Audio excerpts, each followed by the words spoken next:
நான் உங்க சீக்கிரம் இன்னைக்கு நம்ம என்ன பண்ண போறோம்னா மீன் தாங்க பிடிக்க போறோம். அதுவும் இந்த 1 ரூபா தூண்டில வச்சு மீனை பிடிக்க போறோங்க. இந்த கழியும் நம்ம வீட்லயே வந்து ரெடி பண்ணிட்டோம். இந்த 1 ரூபா முள்ளு மட்டும் தாங்க அப்படியே வேற மாதிரி பெரிய மீனா பிடிச்சி இன்னைக்கு நம்ம வேற மாதிரி சாப்பிட போறோம். இந்த பாருங்க, இந்த முள்ளு தாங்க பிடிக்கிறதுக்கு. இந்த முள்ளு தான் இதுல மாட்டினா எந்த மீனுமே வந்து தப்பாதுங்க. வேற மாதிரி அப்படியே தரமா இருக்க பாருங்க. இதை வச்சுதாங்க கோத்து பிடிக்க போறோங்க. அப்பதாங்க இது வந்து கெண்டை மீனை பிடிச்சிட்டு வந்துட்டோம். இந்த பாருங்க, கெண்டை மீன் பிடிச்சிட்டு வந்துட்டோம். இந்த மீனை வச்சுதான் பிடிச்சி பெரிய மீன் கொக்கு போறோங்க.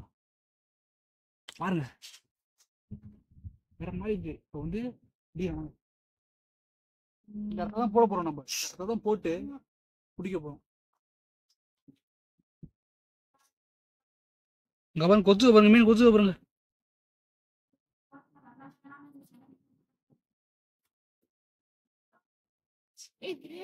மாட்டலங்க.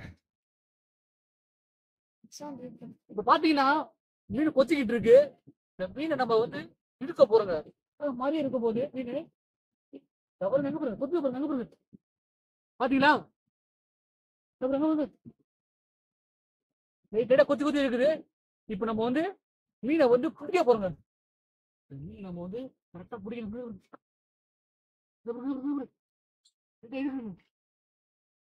செம்ம மீனுங்க, பெரிய மீனை பிடிக்க போறாங்க. பாருங்க இருக்குங்க உள்ள.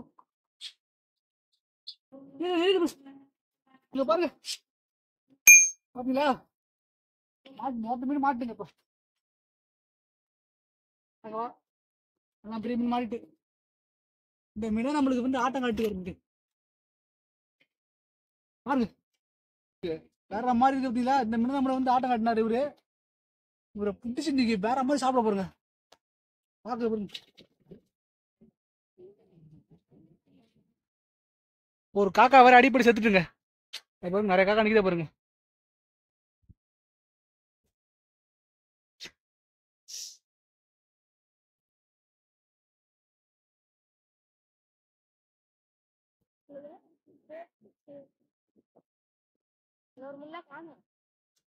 நம்ம பாருங்க, 1 ரூபா நிரம்பும் 7 அப் பாட்டில் மட்டும் போதுங்க.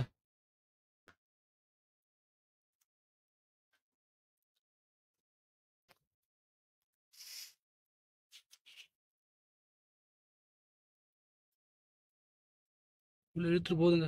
இங்க பாருங்க,